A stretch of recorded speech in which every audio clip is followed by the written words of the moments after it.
Welcome into the Bearcast on Sikkim365.com. Today I'm here with Colt Barber, and we are going to go through the Big 12 quarterback rankings. These are our own personal rankings. We're going to break these guys into tiers and then get started on the list. Colt, this has been kind of brought up a little bit because there's been some interesting lists posted. Earlier last week, there was a list that had Sora Robertson as the number 11th ranked quarterback in the Big 12, which is absolutely absurd. One of the worst takes I've seen in a long time. This guy, again, was a top 5 quarterback in QBR. And if you look at the guys ranked around him, I think 7 of the 8 are in the NFL now. They just got drafted. So kind of putting that in context a little bit for why that stat does matter. But to put him at 11th in the Big 12, absolutely insane. Yeah, and that's what we're discussing today. And it's not because we have anything against these other top, quarterbacks in the Big 12, but Sawyer Robertson being disrespected is absolutely insane to me. This is a guy that showed the entirety of last year after he became the starter that he was one of the Big 12's best quarterbacks and one of the best in the country. And truly, you can say, really, after the Colorado game, when that offense finally took off. And I say that knowing, really, I guess after the bye week, after the Iowa State game, bye week, Texas Tech game. So it was really 2/3 or starting the second third of the season when he really took off, and really halfway point of the season. And he absolutely crushed it. And there's a couple of guys that I think you could say maybe are better. Sam Leavitt at Arizona State, because of what they did last year as a team and the way that he led that team. But how much of that goes back to Cam Scadabo? And he's not there anymore. So where does he go as a player? But with Sawyer, what we know is that he has basically everyone around him returning, and he put up stupid stats when he did play. And to have him at number 10 or 11, like, is this an AI generated list? I mean, like, that's how I felt when I saw that. Like, what are you doing with this? So yeah, I was kind of taken aback by that, because anyone that did their research, and yeah, we're biased, but just raw statistics say a completely different story than that. So I'm interested to see where this conversation goes. But obviously for us, the whole part of this is saying Sawyer Robertson isn't the number 12 or number whatever it was in the anywhere below 3 or 4. You're absolutely off your rocker.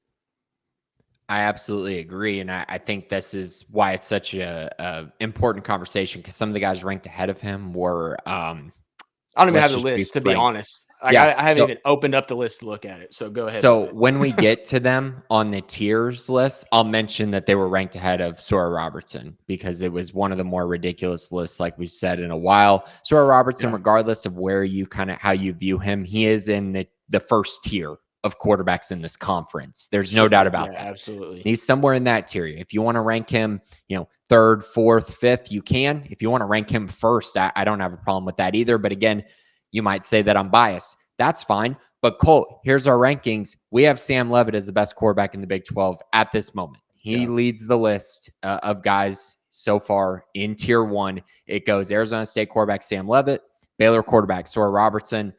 Number 3 is TCU quarterback Josh Hoover. And number 4 is Kansas State quarterback Avery Johnson. That is our tier 1 of quarterbacks in the Big 12. What's kind of your main takeaways there from that first tier?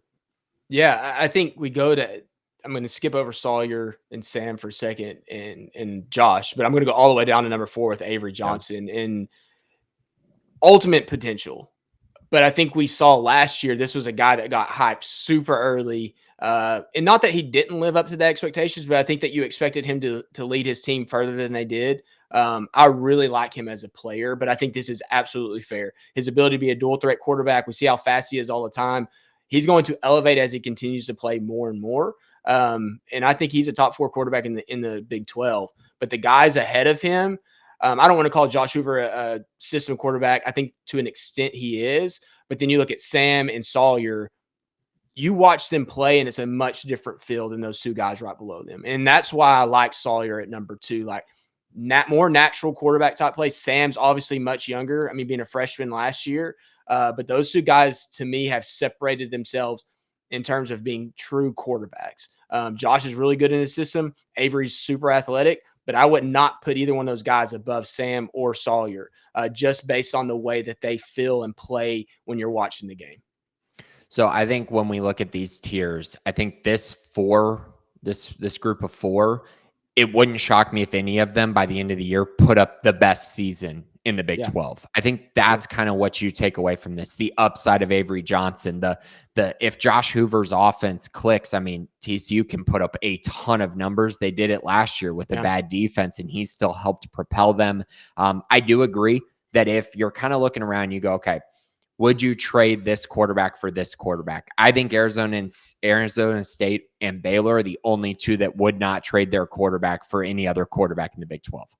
Like, I don't think Baylor would trade for Sam Levitt either. And I don't think Arizona State would trade for Sawyer Robertson. But I think every other team, I think there would be a very open conversation to trade their quarterback for one of those two guys. And I think that's kind of what makes these tiers so impactful, right? Because I know a lot of programs are going to talk about, oh, I think this guy's going to be so good. That's great. But would your coach really want that quarterback over Sawyer Robertson or Sam Levitt? Probably not. Probably not. Just being honest, if you can actually go with upside there. So that's our tier one. I think Levitt and Robertson are the two kind of most sure things, but there's upside with Hoover and Avery Johnson, with the pass game for Hoover, and then obviously the running aspect for Avery Johnson. I mean, if he can keep hitting on big plays and keep those legs churning, he's going to have a massive season.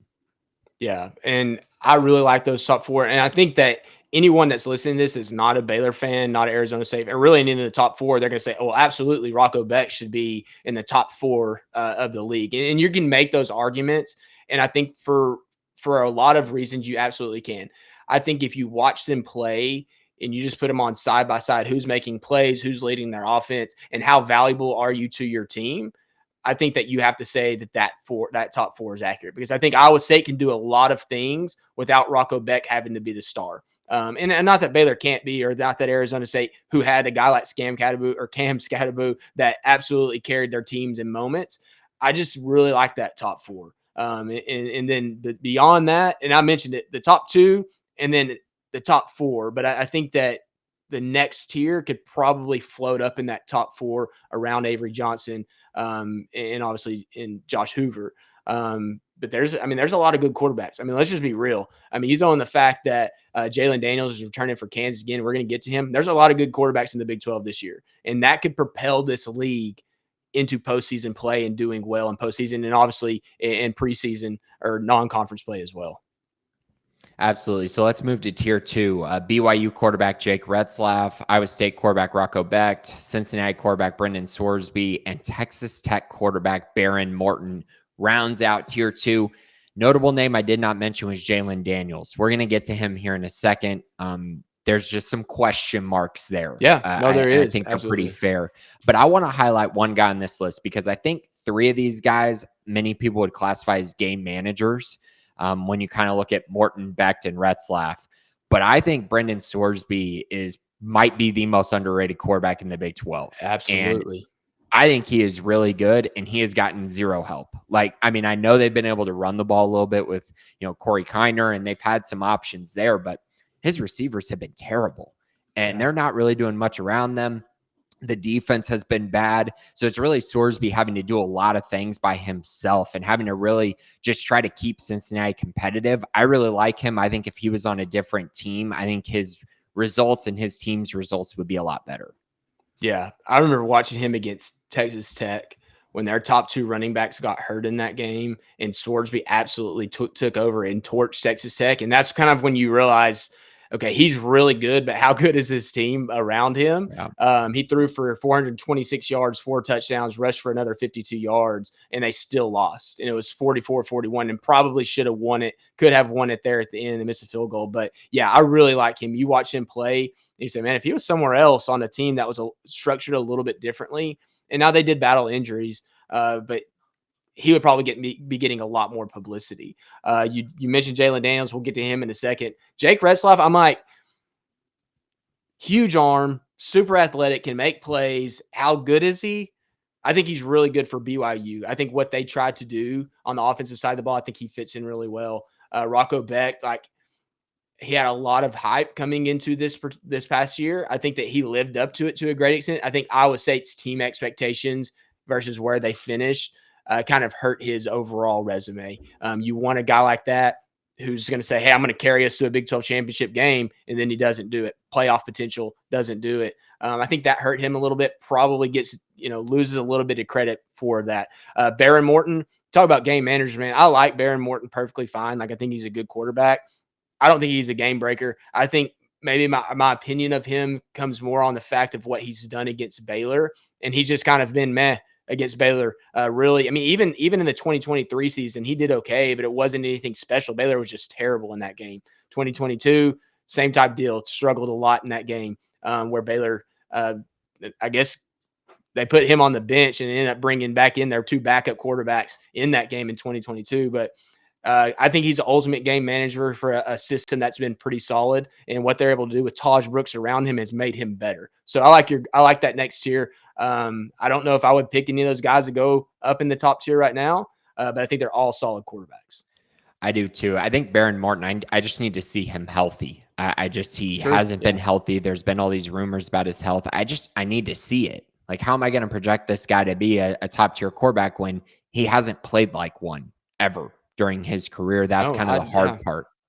Yeah. With him. I don't think he's shown his full ability because he hasn't been healthy, but he's had some big games, but he's never really done it consistently if it's been a shoulder injury or whatever. He just hasn't been able to do it. He has plenty of talent though. Right. Okay. So moving to tier 3, this is the ultimate there's a ton of upside here, but it's just like a who knows type proposition here. You got Kansas quarterback Jalen Daniels, Houston quarterback Connor Wigman, Colorado quarterback Caden Salter, Arizona quarterback Noah Fafita, and then Utah quarterback Devon Dampier. This is a group of a bunch of who knows. Jalen Daniels has been hurt for a lot of his career, hasn't been able to put it all together. I think he's good, but I just think there's reasons why he's ranked this low, because availability does matter. And I think at times when he's forced to be an accurate passer, he just is not one at times. And so that's kind of my issue with him. I think he's going to be the one that most people have the biggest problem with, but I think he belongs in this tier because it's a bunch of upside, but also a bunch of who knows and a bunch of question marks.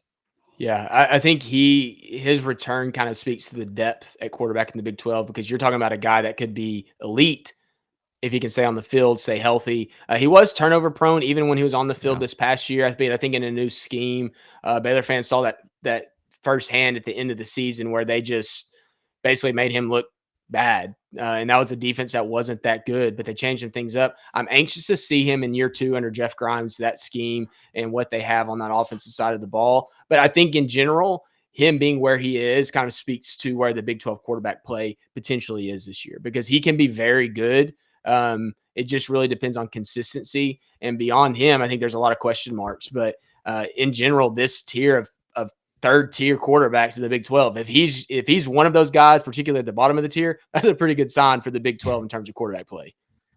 Yeah, it definitely is. I think looking at some other names here, Connor Wigman, I think he's going to be great for Houston. I think he's going to be a clear upgrade for them, but I can't put him up higher than this at this moment. He just hasn't shown enough. Got benched at Texas A&M. Too tough for me to make that leap. Noah Fafita just had a terrible year, and he lost Tedero McMillan. And so it's kind of like, how can I project him to be any better? And I think Arizona's probably going to be pretty bad this year. So that one's another tough one. And then Utah quarterback Devon Dampier. I've seen a lot of people kind of mentioning him. He's an electric athlete, but I mean, playing at a lower level, 12 touchdowns, 12 interceptions. I understand all the running part of it, but he's like 5'10". I can't get my head around him being just in that. I can't put him in tier 2 at this moment. I think there's an upside case there. He is an electric athlete. There's too many question marks around him. Yeah, it probably depends on what that scheme looks like with the changes they've made in Utah and what the direction that they're going with that scheme. And obviously he's a fit for that scheme, or he wouldn't be there in a new offensive coordinator. But, that, like I said, that Connor Wigman, obviously ultra talented when he was coming out of high school. We knew all about him when he was going before he signed with Texas A&M. But he hasn't done it. And I think so often people look and say, oh, he was at Texas A&M in the SEC. So now he's coming to the Big 12 and he's going to do well. I mean, how often has that truly translated to being accurate? I mean, I'm sure there's a case that it's happened, but have they come in and just not been good here at the SEC and then moved over and they were great? No, I think he's going to be better than what they had last year. And I think that's what Houston needs. I think they need to be better at quarterback because we saw how bad they could be last year. Make them a little bit better. Do a little bit more on the offensive side of the ball because that defense, you expect that defense to be pretty good in year 2 under Fritz. Definitely. All right, let's move into tier 4 really quick. I got West Virginia quarterback Nico Marchiol, Oklahoma State quarterback Haas Haney, and at number 16, UCF quarterback, it'll either be Taven Jackson or Dylan Risk. Not quite sure exactly on that one, but again, this is a group that, we saw Nico play last year. I was not super impressed. I think you felt the impact of them not having Garrett Green, and it was pretty substantial in my eyes. He seems like a game manager, which is great. But I don't know if he's going to be much more than that this season. Haas Haney, true redshirt freshman, really liked him coming out of high school. Electric athlete, went to TCU first, transferred to Oklahoma State. But again, first-year quarterback, can't put him higher than this. And then I wasn't very impressed with what I've seen from the UCF quarterbacks at this moment. They got a kind of a rebuilding year, it seems like. So, it's just kind of a who knows at that position. I wasn't overly impressed when I watched the film for Taven or Dylan. Yeah, this is kind of the biggest question marks in this league, and in terms of the bottom of the Big 12 quarterback race, like you just don't know. I think that's the biggest. You don't know with most of these guys who they are. You talk about redshirt freshmen, you talk about transfers. There's just so many unknowns. So system wise, maybe Oklahoma State is able to plug a guy like Haney in there, and he's really good early. You don't want to discount Mike Gundy with it, but is he the starting quarterback? You would expect him to be. I don't think you bring him in without that expectation. He probably doesn't go there without expectation because he could have just stayed on the bench at TCU had that been the case. So I think there's the question marks. I would not be surprised at all to see a guy elevate out of this group because right now they are surrounded by question marks. But who is going to be that guy that moves out of there? It wouldn't surprise me at all because they're just team-wise, offensive system-wise, youthfulness. There's so many things about this group that you just don't have answers to right now. Yeah, and Haas Haney, he's there with Mike Gundy. That offense should be improved, and Nico Marchiol is there with Rich Rod. So, there's reasons to be optimistic for those guys, but I don't think they can be higher than tier 4 at this time. And that would just all be you're just projecting and just hoping at that point, kind of guessing, to be honest. So I think this is a pretty fair list. Those are our 4 tiers of quarterbacks. That is the official Big 12 rankings post spring. We'll probably do this again before the season. We'll see. We'll see if we have more time to go through it. But that's it for today. Thanks for listening to the Bearcast on SicEm365.com.